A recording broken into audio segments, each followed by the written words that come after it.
Okay, so welcome to councillors, members of public and staff. I declare the meeting open at 7:11 p.m. with apologies for the late start due to technical difficulties trying to involve Councillor Awada in the meeting. Fortunately, YouTube is still streaming, so whoever's there, welcome. My name is Sarai Kasim and I, as the Deputy Chair, will be proceeding tonight in the absence of Councillor Awada. Everyone in this meeting is reminded to conduct themselves in a polite and professional manner, keep communication factual, use appropriate language and tone. Do not use any defamatory or derogatory remarks. I also ask councillors to observe the requirements under the Code of Meeting Practice and Meeting Etiquette. All present are reminded that the YouTube video recording is an official record of council and will be accessible via YouTube in accordance with the Code of Meeting Practice. No other recordings are permitted, and all present should ensure that there are no video recordings, audio recordings or photographs taken. In case of emergency, please follow the instructions of the council staff, exit via the town hall foyer and proceed to the evacuation point. I would like to acknowledge the Bidjigal clan, the traditional owners of the land on which we meet and work, and acknowledge the Gadigal people of the Eora Nation. I pay my respect to elders past and present. We have received an apology from Councillor Poulos, and as I say, Councillor Awada is an apology in person, although he is watching. Yes, and seconded, thank you. Yes. Councillors participating via audio visual are reminded to ensure that your camera is turned on to participate in the meeting, although we have some issues with that tonight. Does any councillor wish to make any disclosure of interest? None? Excellent.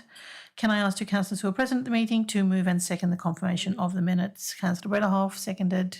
Councillor Strong, thank you very much. No items by exception, so we can start with a CS 2026-10. Sorry, not 10. Yeah, 7. If we could have a council report to start, please. Animal D6. Through you, Chair. This report is a response to a notice of motion on a review of animal desexing services. At its council meeting of 22 October, on the motion of councillors Douglas and Boutelet, council resolved to undertake a comparative review of Bayside Council's animal management fees and services, including impounding fees, desexing assistance programs, registration rebates linked to desexing and related charges.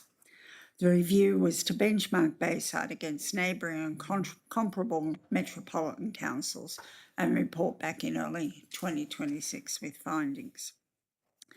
This report is an interim update while the 4-year companion animal management plan is currently underway, is being completed.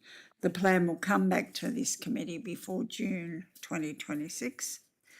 The plan is examining council's statutory obligations, service demand, fee structures, desexing initiatives and prevention-focused strategies, while benchmarking against other councils and analysing relevant state-level data. A significant piece of work has already been implemented on cat management, which has resulted in significant savings to council.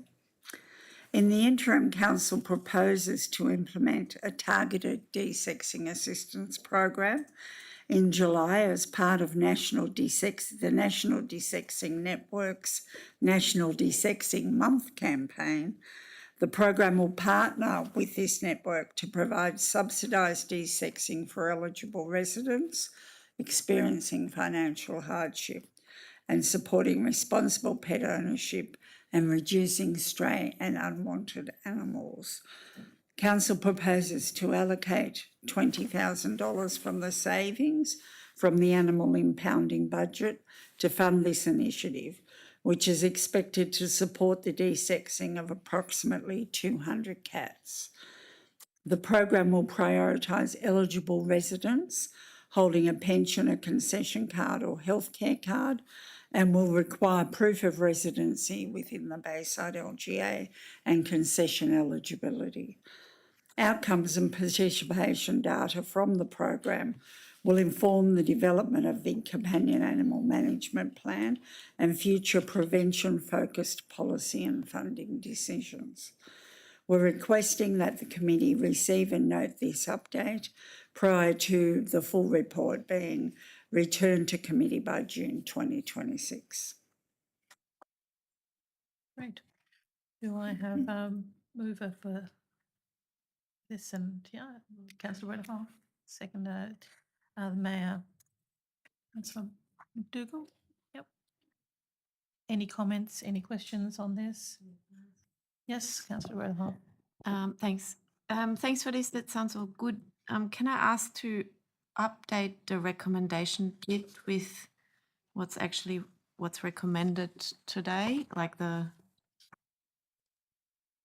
review, like we're recommending to proceed with the program, right? And then I've got one question. I know there's a lot of people that might be working in a non-profit organization that have contacted me for desexing support. Would they be able to apply for this fund? So what we were hoping to do is prioritise concession holders and pensioners first and see how far that takes us, and then we would look at the next categories available. So we'd like to give priority to the people who don't have the ability to fund the full cost of the desexing of their animals. And what's the category after that? Is that Okay. Pensioner concession card, healthcare card are the first two categories. She's asking about after that. After that, well then, yes, we could look at not-for-profit. Yeah, or We hadn't got that far. We thought with the number of cats in the LGA that would probably use up the allocation that we're proposing, but we certainly can look at the next most needy group following on from that. Yeah. Oh, well, I'm just thinking that if a resident is looking, they feed I've had residents contacting me. They feed the cat, and if they feed cats and would like to desex, like they are concerned residents, I think, and if they don't have a concession card or are not eligible under this scheme, if it's based on personal, are there any other ways to make them to make it available to them? I suppose is what I'm asking. They're not cat owners. They're strays. We're talking about They're strays, They're yeah. cat owners. Yeah, they have no pet owners. Yeah. I think that for a trial purpose, it would be good to go with what we're proposing with the amount of money that we're looking to spend. And then if there is availability to go further, we really are looking to cat owners in the LGA, not to people desexing stray cats. That's a whole other situation. Yeah. Much larger problem. Councillor McDougall. Can I just say I don't think we should be encourage people to feed stray cats. Oh, Like, no, I don't had want another dead native bird on my lawn the other Yes. day. Like it's a terror. Like, Yeah. It's a big problem. And on that, I mean, I had discussions with someone in Mascot who was saying that like she's concerned this is like a huge number of stray or feral cats around apparently, and I guess I'm wondering, and it seems like the news of the new policy is maybe not known widely, and I'm wondering about whether we need an information campaign of some sort of just to inform people if they do come across strays, what to actually do with them now, because I think that information needs to get out there a bit more. There has been a comms plan around the changes to our cat management, and they're noticing the number of postings on Facebook about it. We assume that it's getting through to the community, and people are actually using Facebook to advertise cats looking for homes for them. So yes, we can extend our campaign and we'd be happy to do that, but we have undertaken that Okay. campaign. We'll keep that going for a longer period of time. It's no issue. Yeah, that's great. Thank you. Anything else? Nope. Yep. I just have a question. Councillor Douglas. I mean, I brought this motion forward originally because I'd been contacted a lot of times about stray cats in particularly the Kaima area, I think around the community market garden, a lot there. So I'm looking forward to us having a more comprehensive policy rather than a one-off, but I do appreciate a trial is better than nothing. Can you just specify what couple of questions, what the savings are from specifically? Because I know that when we had the budget presentations, there was a very large amount of money being spent, an anomaly amount. So if you could just outline that and the savings, where they've come from to start with. The savings have come from the way that we process stray cats that have been collected in the LGA, and previously they were taken to any vets of the LGA who could then send them to our pound where we would pay for them to be homed and fed until they were rehomed or became too sick and were then euthanized. So we were looking at thousands of cats. There was a huge increase in the number of cats throughout COVID, and there was just an exponential growth in the number of cats that we had to deal with. We changed our process to accord with what every other local government area is now doing, and that is not having our pound accept stray cats. So that's why there are more stray cats around, because we're not paying $500,000 a year was the subsidy, Councillor Douglas, that we are now saving just to manage stray cats for every other LGA whose stray cats roamed into our area, and we took care of them. So if we're not spending $500,000 on stray cats homing, but we're spending $20,000 on desexing programs for 1 month, where is the other $480,000 going? That saving hasn't been fully realised because there was a backlog of cats that had to be dealt with. So we're still dealing with 30 cats that are being rehomed or euthanized that were part of the backlog. So we've had, over the past 6 months, a lot of cats that needed to be moved on through the system that already were in the pound. So we haven't got that money at this point. So I guess I'm hoping that with the 4-year companion animal management plan, we'll be looking at sort of an investment that will keep the cats down, not having to rehouse them, which would mean a desexing program, basically, because I think that's the solution here is not housing stray cats, it's stopping the cats from breeding. Yeah. And so we're imagining that, I do foresee that there'll be more of that element in the companion animal management plan, not just a pilot. Yes. Yes, okay. And I just wanted to ask one other question about the forthcoming 4-year companion animal management plan. It looks like that's a statutory state government requirement. Is that right? And is that a new thing, or have we had one before? Is this a new thing? Because lots of other councils are also doing them as well. It's not a statutory requirement. We have had a management policy before, but this is taking into consideration all the things that council has asked for in terms of comparison with what other councils are doing. We're looking very closely into what the statutory requirements are and what our obligations are. There are quite a number of rules around under the Companion Animals Act, how you have to treat these animals. So we're making sure that our longer term policy complies with all of those statutory requirements. It's not such a statutory report as such, but we are governed by legislation. So have we had, my final question, have we had a companion animal management plan previously, or is this the creation of the first one? We've had guidelines in the past, not a formal plan. Okay, thank you. Okay, all in favour? Against? Okay, carried. Can we please go to the next one? Number 8, the CCTV policy, community engagement. Thank you. Thank you, Chair. We have developed a draft CCTV policy to establish a clear, consistent framework for the management and use of CCTV. that complies with, again, legislative requirements and privacy requirements while supporting community safety, transparency and accountability. The policy formalises arrangements with the New South Wales Police, sets protocols for employee access and use, and strengthens data management and security procedures.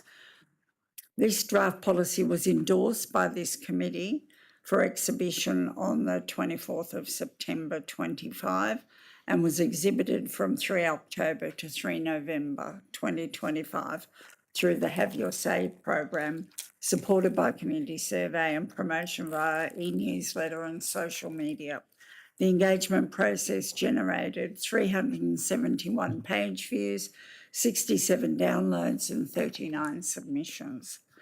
Community feedback showed moderate overall support, with 51% supporting the policy in its current form, a further 18% supporting it with changes. Supporters highlighted CCTV role in deterring crime, antisocial behaviour and illegal dumping, with many also supporting the expansion of the network in high-risk areas. Concerns raised by others related primarily to privacy, transparency, data governance and the potential impact of CCTV in public spaces. These matters are addressed through the accompanying code of practice and governance measures. Overall, the feedback indicates community support for the policy, with opportunities to strengthen communication and oversight rather than fundamental change. Subject to council endorsement, the policy will be formally adopted, published on council's website and implemented through updated operational procedures and stakeholder communication. So we're asking tonight for you to endorse that progress to council of the report following consultation. Thank you. Do I have a mover for this?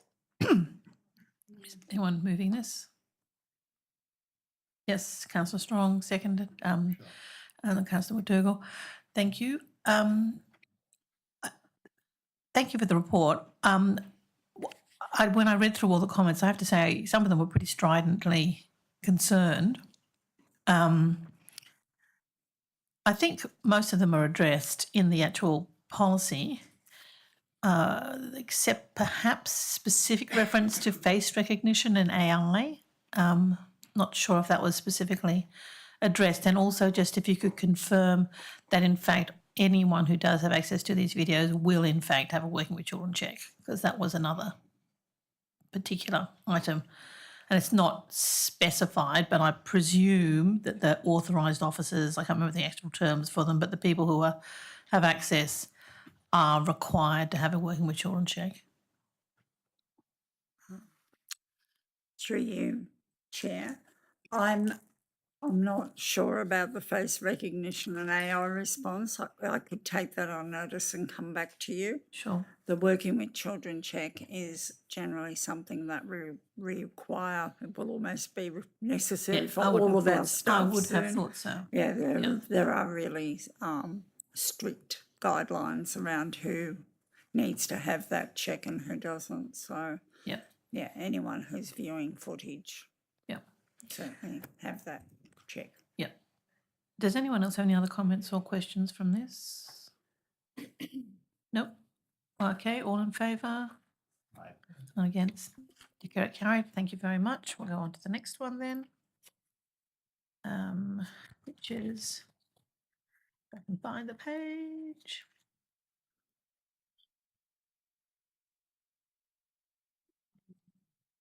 My goodness, it's going on forever. It's must be 9, I presume. Is this the bottom swing club? No. Sorry. Yeah. Yes, this is the Botany Swim Botany Club. Swim, 9. yeah. Yes. Yeah, through you, Chair. Yep. This report provides an update on Council's recent resolution regarding the Botany Swim Club's access to the Botany Aquatic Centre following redevelopment. It confirms that the club will be an approved community user group with historical agreements for pool use and on-site storage maintained and formalised in a user agreement prior to the centre's opening. The agreement will also capture any additional arrangements negotiated to reflect the transition from seasonal to year-round operation and the inclusion of new facilities. The club had access to a storeroom under the old grandstand at no charge. The club had regular pool sessions Saturday mornings in 50 metres with no charge for lane hire, and the club hosted carnivals and club meets. Charges apply in accordance with council's fees and charges 2 or 3 times per season. So we're asking for the committee to note the response to the notice of motion that the arrangement with Botany Swim Club will be reviewed, updated and will continue Thank at you. the new pool. Do I have a mover? Yes. Councillor Curry, seconder, Councillor Morrissey. Any discussion? All in favour? All against? Declare it carried. Thank you very much. So we'll go on to 10, the task force supporting people seeking asylum. Okay. Through you, Chair. Yes. This report is a response to a notice of motion tabled at the October 25 council meeting requesting information about joining the task force and recommended membership level. Council is recommending that Bayside join as a supporter council in the first instance, both because this allows us the opportunity to gauge any broader benefits to Bayside from joining the task force and also carries minimal resource commitment from council. Signing on as a supporter council is also consistent with how other New South Wales councils are engaging with the task force. We're proposing to evaluate council's membership after a 1-year period and reassess the membership level if the benefits warrant this. This report asks you to endorse council joining the mayoral task force as a supporter council and to note that a report comes back to council later this year recommending ongoing future membership. Great. Thank you. Happy to move or Councillor Douglas? I don't know. I'm not allowed to move. Oh, you're not. Okay, I'll move. You can second. Yep, that's fine. Get Councillor Bretterhock. Moving, seconding. Yep, thank you. I guess thank you for this and for the information you provided on our diversity in our community. Wondering if you actually have information on the number of actual refugees and asylum seekers we have, because this just sort of talks about ethnicities really, but do we have information on that? I might pass to my manager of community life, Rani, to see if she knows the answer to Yeah. that. Through you, Chair, we do have very old data on refugees, so it's not very current data, which is why we haven't put this in the report. Right. Okay. ABS. Yes, Councillor It's Bretterhock. from the federal government. Yeah, thank you for this report. I just would like to propose to, if we can, to do a general membership for $1,000 so we can actually contribute given the diverse community that we are living in Bayside. I would think we should be a bit more active in this area. Yeah. Well, that's why I was sort of asking about the actual population because, Yeah. you know, whether that would, and when you say that, you know, we'd be reporting back, I mean, we've got the census in August, as you say, but the census always takes forever and a day to actually be collated and report. So what are the other sources of information? I believe that Department of Health often has statistics like multicultural health, for example, or, transcultural mental health, you know, some of these other organisations, whether or not they can give us some information just to give us an idea of whether we do have a significant population which would justify, as Councillor Bretterhoff said, you know, at least the second tier of membership. Through you, Chair, yes, we'd be happy to look at that and pull together what limited information that we have been given from a diversity of sources. Sure.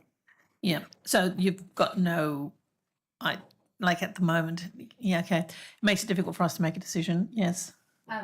Just the Refugee Council of Australia mentions that Bayside Council is among the top 10 local governments areas in New South Wales with the highest number of bridging visa holders. So Well, in that case, I definitely would like us to be at least at the 1,000 level if we're in the top 10. Can I just ask, and I do think it's worth getting more information before we sign up for this, but on who are the actual members of the organisation? Can we find that out? Through you, Chair. Do we- Yes, or do we have the that? members are councils from around Australia. I understand the I want to know which councils they are. We have that information. We've got that. Yeah, we have that information, so we can supply that to the committee. So is it possible to actually update the report, which will go to council, maybe with some of these other bits and pieces, and in the meantime, if we can change the recommendation to the second tier, We could provide a supplementary report with the data that you've asked for as much as we can. Yep. Certainly membership by other councils is easy to achieve, and update to refugee numbers, we'll do what we can in terms of providing that. So whatever the committee wishes to recommend to council, it can be changed tonight, or you can change it on the floor of council once you have the data in front of you. Okay, well, I think the move and the second are in favour of changing it to 1,000. Are there any objections to that, to the second tier, which is $1,000? Any objections to that? No? I would rather do it once I've seen the information, honestly. I'm not really trying to argue The supplementary, and I then just you like make to a decision. actually Yeah. have a At the time. answers to those questions before. You might want to do something differently. If you've got that information, you might. it gives Might be you the options to shift. top level. Well, I know. We know we're in the top 10. Okay. That was in New South Wales. was in New South Wales, and you can see on the website for Back Your Neighbour all the executive members, the general members, and supporter members. There's looks like Oh, Yeah. I can see this one. a lot of members, member councils. But I mean, personally, just seeing what happened with the Iranian soccer Yeah. team this week, this is a very nascent issue Yep. that we need to be proactive about. So what are the other New South Wales councils that are on there? Blue Mountains, Inner West, Newcastle, Randwick, Orange, Randwick. yeah, Blacktown. Are they on executive? The Blacktown's on the executive, and then, I mean, I think the key, the leader of it is from Victoria, so there's a Yes. bit more of a Victorian weight. But they did come, and I met them on behalf of the mayor. Yeah, because they were yeah. trying to expand their network, basically. I mean, there are obviously our surrounding councils are there, Inner West and Randwick. They're our neighbouring councils. It would seem to be a reasonable case for it. Sorry, yeah, you're okay? Yeah. Yeah. So if we can change the recommendation for the level 2 membership, thank you. Okay, I'll take that as all in favour. Yes, I thank you. Declare it carried.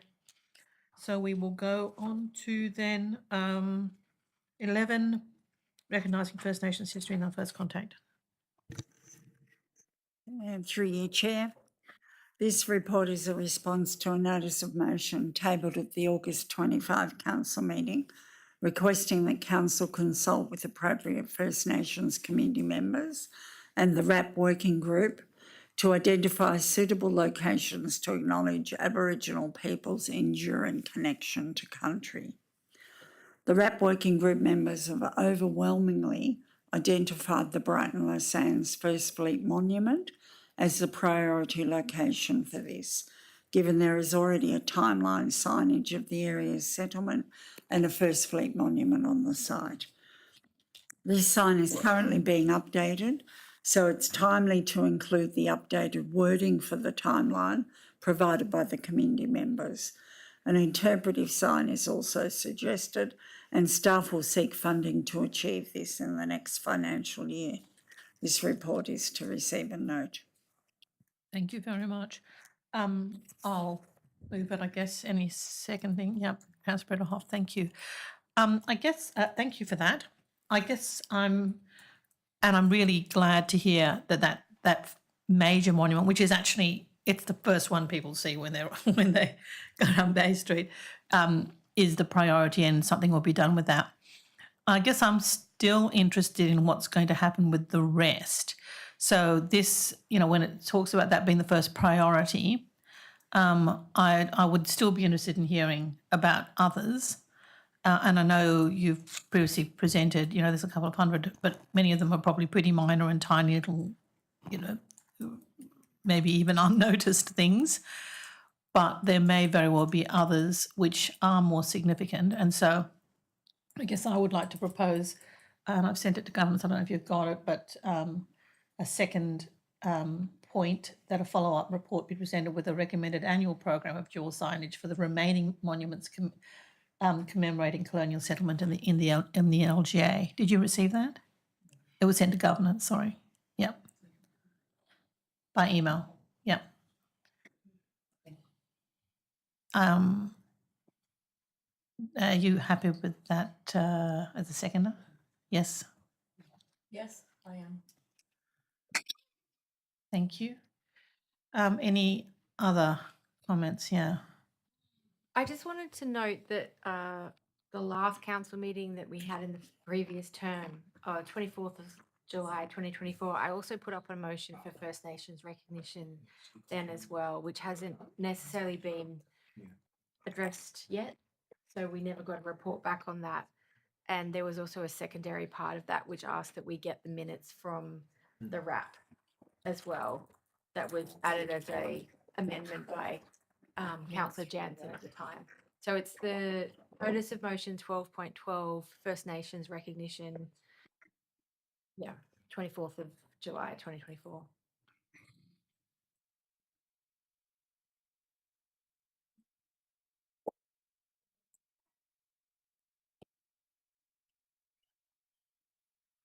Are there any other comments, questions? No? Yep. In that case, all in favour? Against? Declare it carried. Thank you very much. If we can go then to 12, facilitating access and understanding Bayside's migrant refugee community. Through you, Chair. This report responds to a notice of motion tabled at the November 25 council meeting, requesting measures that improve participation by the linguistically diverse residents in community life. It should be acknowledged that council already offers many services in alternate languages, and these are detailed in the report.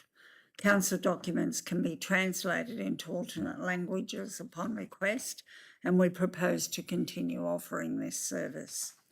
There are, however, improvements that can be made. Noticeably, Council's online information and work is currently underway to address these shortcomings.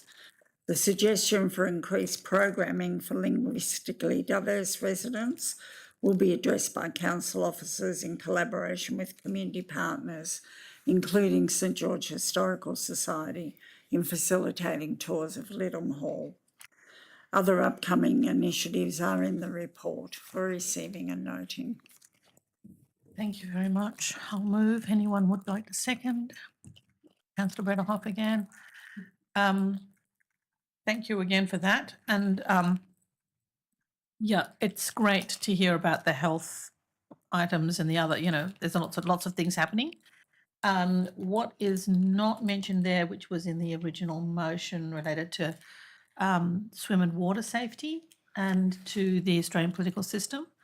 So I'm just proposing a couple of, and also, although there is reference to the St George Historical Society, nothing to, I think I mentioned in the original motion, the George Hanna Museum and the exhibitions which happen there.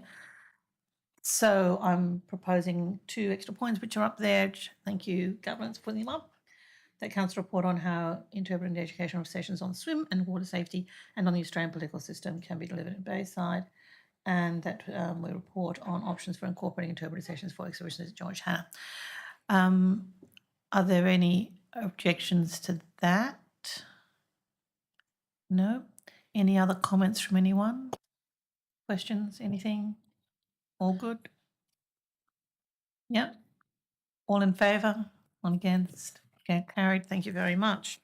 Okay, we are on to the last one. We're doing very well here. Botany Aquatic Centre and Arncliffe Community Hub facilities naming. Thank you. Through the chair, I do have a short presentation, but it may not be required. The report details that we do need to name the Botany Aquatic Centre development and the Arncliffe Community Hub, as they are significant community developments. We do have an existing place naming policy, which lists options such as Aboriginal names, dual naming, and other naming options. We are proposing that we would do consultation with the Reconciliation Action Plan Working Group, and then we could develop a shortlist of suitable names to be included in the broader community engagement. One of the items to consider for Botany Aquatic Centre is it an aquatic centre, is it a leisure centre, or some sort of other naming convention that reflects the expanded recreational and community functions that will be in the facility, and that can form part of the survey that we go to the community on. For the Arncliffe space, is that a community hub? Is it a community centre? Is it a library? Or is it a combination of all of those items? So tonight we're seeking Council's endorsement that we do community engagement on both options for the Botany Aquatic and the Arncliffe space, that consultation occurs with our RAP working group, and that we come back and present to Council the outcomes of the community engagement. Thank you. Thank you very much. Anyone move, Councillor Curry, and I'll second it. Yes, please. Thank you. Can I also ask that they go through the relevant historical societies too?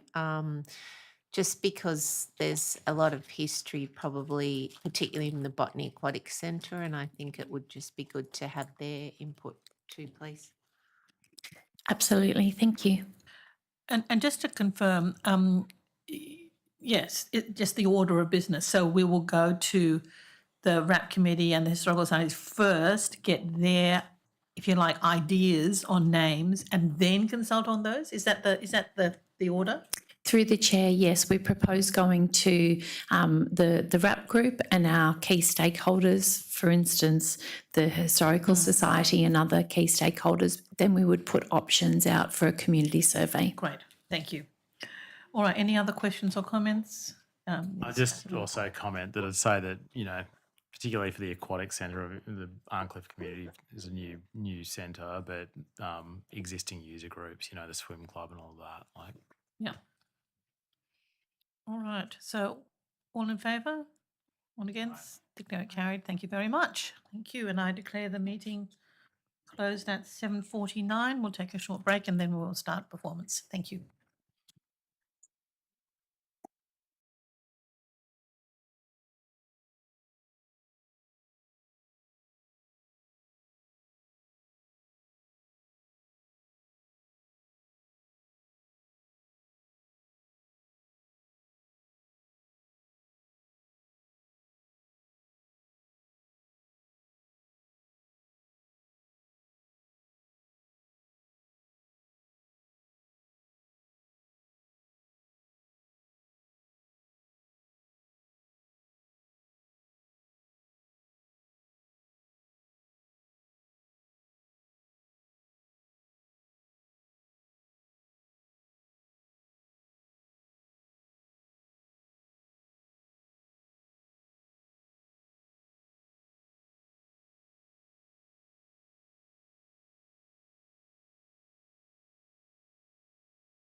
to the meeting of the City Performance Committee on the 11th of March 2026. My name is Sarai Kassim.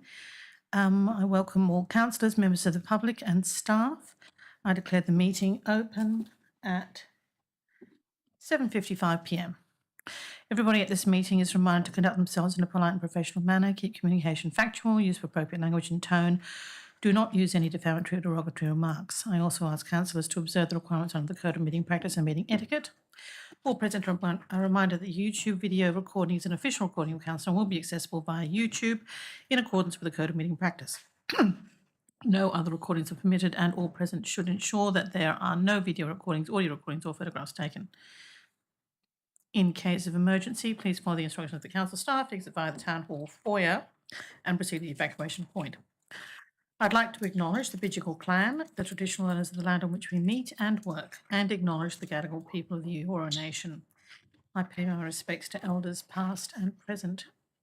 I note apologies have been received from Councillor Boutelet.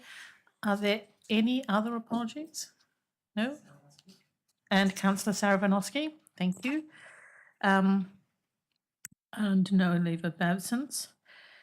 So no one else, is anyone else participating by video? Nope, that's fine. Nope, okay. So does any councillor wish to make any disclosure of interest? Nope. Can I ask two councillors who are present at the meeting to move and second confirmation? Moved and seconded. Anybody?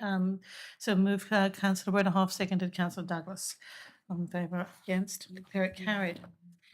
Okay, so we shall go to the first item, which is, we have to go in this order, yes? The confidential one first? Okay.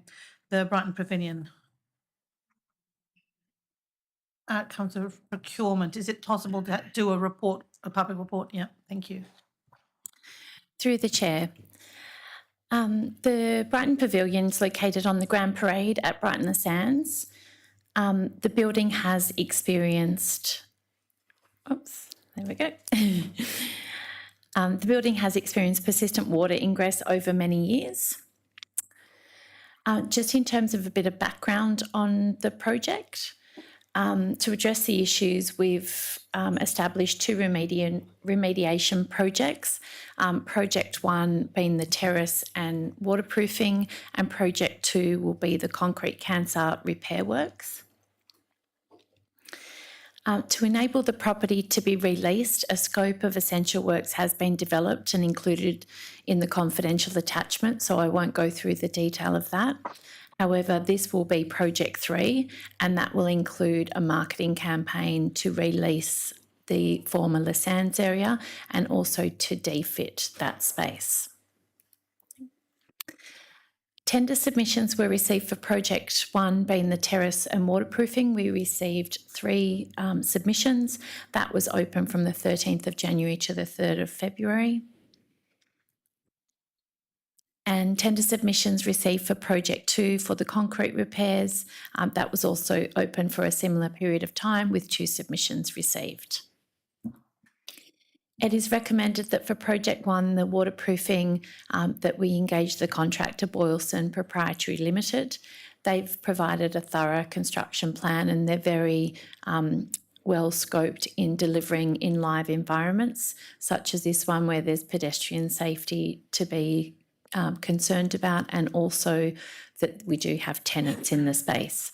They have proposed a safe hoarding around the whole site and continuous pedestrian access and site security. The recommended contractor for Project 2 is also Boylston for the concrete repairs. They've provided a really thorough and comprehensive construction methodology. They're considered value for money. They've applied robust environmental management considering the proximity to the water, and they have a clear engineering inspection hold points as well. So the project program for the waterproofing and the concrete cancer, if the endorsement goes through tonight, it will then be at the council meeting on the 25th of March. We can engage a contractor in early April and commence construction on the waterproofing. and the concrete cancer would be undertaken as a concurrent project. And we would start at the northern terrace, which affects the tenancy, and then move to the southern terrace. And weather permitting, that work can be completed by December. We have also included in the report and up on the screen an overall program. So 1 and 2 are the concrete cancer and waterproofing works. Stage 3 is the Lassans DFIT, and there is an estimate in that confidential attachment. We're proposing that that budget is included in the draft CPP, and we can commence works on that mid-year when the budget comes online in July. That will allow us to also start the tenancy campaign in June, and report back to Council in September with a future tenant. We've also noted that Council is considering long-term the roof works, upgrades to the grease trap in a 3 to 5 year program, and future, what does Council want to see for the 10 to 20 year vision, and those will come back to Council once we've gotten through the essential works. So the recommendation tonight is to accept the submission for Boylston for the waterproofing and for the concrete cancer, and that a budget is included in the draft 26-27 to undertake Project 3.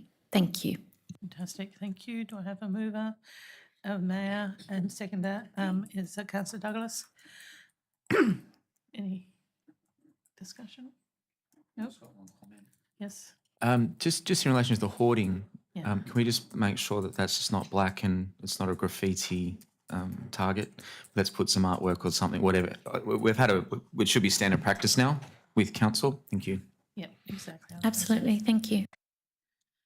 All right, so all in favour? All against? Carried. Thank you very much. And thank you for not having us having to go into the confidential. The second then is 7, the pump track. Sir Joseph Banks, I have a report. Thank you. Through the chair. So the capital projects program includes the design and construction of the pump track facility at Sir Joseph Banks Park. The project also includes supporting infrastructure such as pathways, park furniture, signage and shade. And the presentation details the non-confidential parts of the tender. The procurement process went out on the 14th of November and closed on the 19th of December. It was a design and construction contract, as this is quite a specialty project that we're delivering. So it will be project understanding that we've really looked at in the construction methodology, their experience and capability in delivering similar projects and meeting council's program. 4 tenders were received, Common Grounds Trails, Haley Constructions, Lamont Constructions and Youth Services Australia. The recommended tenderer is Common Grounds Trails. They submitted a preliminary design of a loop track, and they already in addition provided a second concept which included descending trails which would take advantage of the site's topography. This option also includes beginner trails and some more challenging trails. So they've really taken into account the site there, which is great. They have a lot of experience, extensive experience across New South Wales and very similar values to this sort of track. And they had excellent references from other councils. In addition to New South Wales, they've delivered a number of projects in Western Australia and equally had positive feedback. So it is recommended that we go with Common Grounds Trails. They had an excellent submission, understanding of the project. They have capacity to meet council's program and our expectation, and also had excellent references. In terms of the program, if council endorses at the meeting at the end of the month, we'll establish the contract in April, go through a concept design and approvals phase, and we'll do an additional community engagement with our reference group and key stakeholders and hold something down on the site with the local youth. And that would get us to a construction phase at the end of this year so that we could have a public opening, hopefully around April, May of next year. Brilliant. Thank you. Thank you very much. The mover, yes, Councillor Curry and yeah, thoughts and Councillor Morrissey. Fantastic. Do you want to speak? Anyone? All looks very good to me.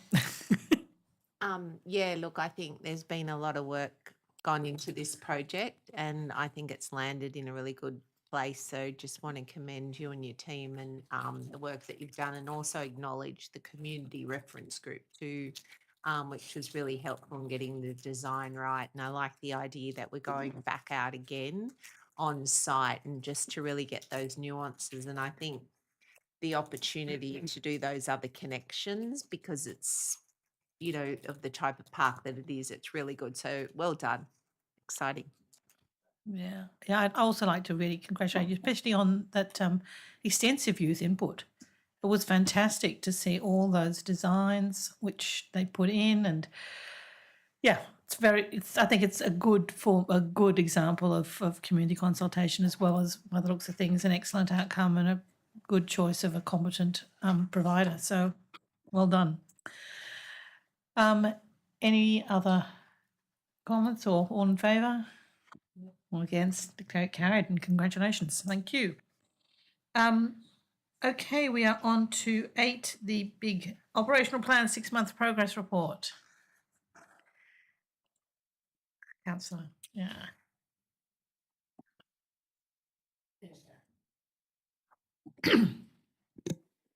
Through the Chair, councillors, I'm here to present the report for the 6-month progress on the operational plan for 25-26. So this report is talking about activities between 1 July to 31 December 2025.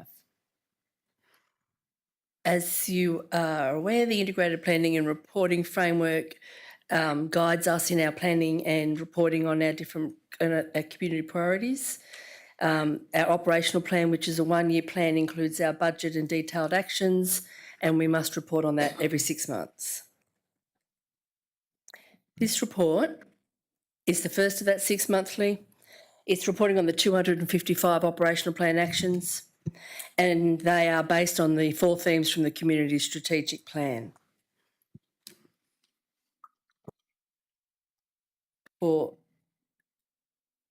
This is an overall snapshot for the entire 255, showing the number completed, substantially completed, on track, obviously being at the 6-month mark is where most of our projects are, and a couple were not due to start. So this is showing the statistics for the entire 255.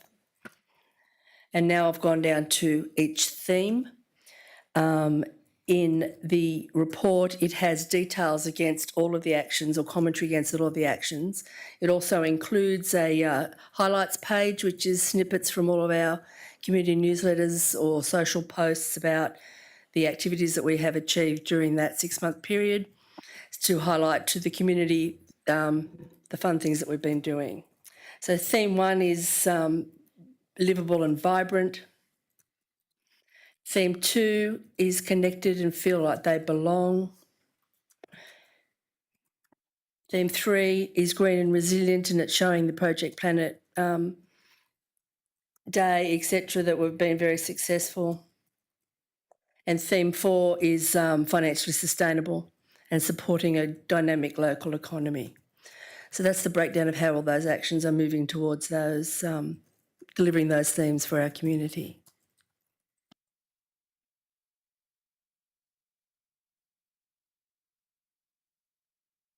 Any questions? Do I have a mover first? Yes, Councillor Brennerhoff, seconded. Councillor McDougall, any comments? Yes, Councillor Brennerhoff. Just quickly, thank you for that. That's very good, lovely progress. I just have a question. There are 60%, 63% on track. Do you envisage them all to be delivered? Is there any risk, or are there particularly projects that council should know about that are particularly at risk of not being proceeding to green? I don't think we don't anticipate any of the projects not proceeding to green at this stage. Some of them, however, are reliant on land holdings coming across, etc., and that would be included in the commentary where we may not be able to deliver because of our external circumstances. And there's one project that has been reprioritised, which was a service review for our library service, and that was deemed to be of a lower priority given the existing strategy that the library already has, and we're redirecting those resources to do another service review that will add more value to the organisation and the community. That's detailed in the comments in there. But other than that, there's not an anticipation for anything to not be delivered at this stage. Thank you. Any other mayor? Yeah, so just to clarify, Councillor Bretterhoff, it's 60% on track, but then there's another 30% that are completed or ahead of schedule. So I think the fact that we've, and if you look down the list that are behind schedule, most of them are a month or two behind, really, given how we've expanded our delivery program. And we've got a capital works program that's nearly doubled year on year. I think it's really quite impressive that staff are maintaining this level of diligence across the portfolio. So congratulations to you all. Any other comments? Yes, Councillor I Douglas. just wanted to specifically ask about the La Beach Hut Dolls Point and what the delay had been there.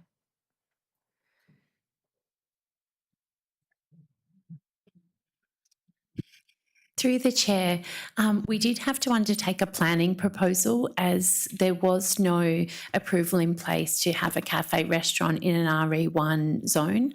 So we undertook a planning proposal first, which took approximately 12 months, and then we undertook the DA process. Thank you. If there's no more comments or questions, all in favour? Aye. All against, declare it carried. Thank you very much. And we'll go on to the final item 9, information management policy, public consultation. Through you, Chair. I'll introduce this one. So we've been out for exhibition on this information management policy. It's actually replacing a former records policy that we had with council. Fundamentally, with the way the systems and storage and clouds are now working, we have to expand our footprint with the information management policy to make sure that we can apply the Records Act consistently across all data storage areas. So there was 2 comments supporting the information and sort of encouraging council to obviously go down this path. So I think it's been generally positive feedback, but this now will go through for final adoption with council, subject to your approval. Do I have someone to move? Yeah, Councillor Bretterhoff, seconded. Councillor McDougall. Any comments or questions? No, all good. So I'm assuming everything gets stored, like all our confidential, resident information gets stored locally. That's part of it, is it? Oh yes, definitely. It's the Records Act. We have to comply with New South Wales is to have there's no overseas storage allowed. Yeah. Most of our stuff is held within a content manager system, but obviously, as time has gone by, we're starting to store things more regularly in other applications. So yeah, everything has to be compliant with the Records Act, which is the New South Wales. Yeah. And when we use AI, which increasingly I'm sure we do, and so we're processing some data. How are we doing that? It's a really good question. We don't at the moment present any AI data directly because the way that council and the Records Act, we have to collect data for a specific purpose, and we can only use it for that said purpose. So I can't use residential names and addresses because it's come to me through a secure location. So we've got to be very, very mindful of when we do enter into any arrangement with parties that they have to comply with our Privacy Acts and also our Records Acts, and then our AI policy as we roll that out. So we don't sort of engage directly with presenting data to any AI tools at the moment. It's all very secure within council's information team. Fantastic, thank you. All right, all in favour? Yes, all against, declare it carried, and thank you very much. We hope I can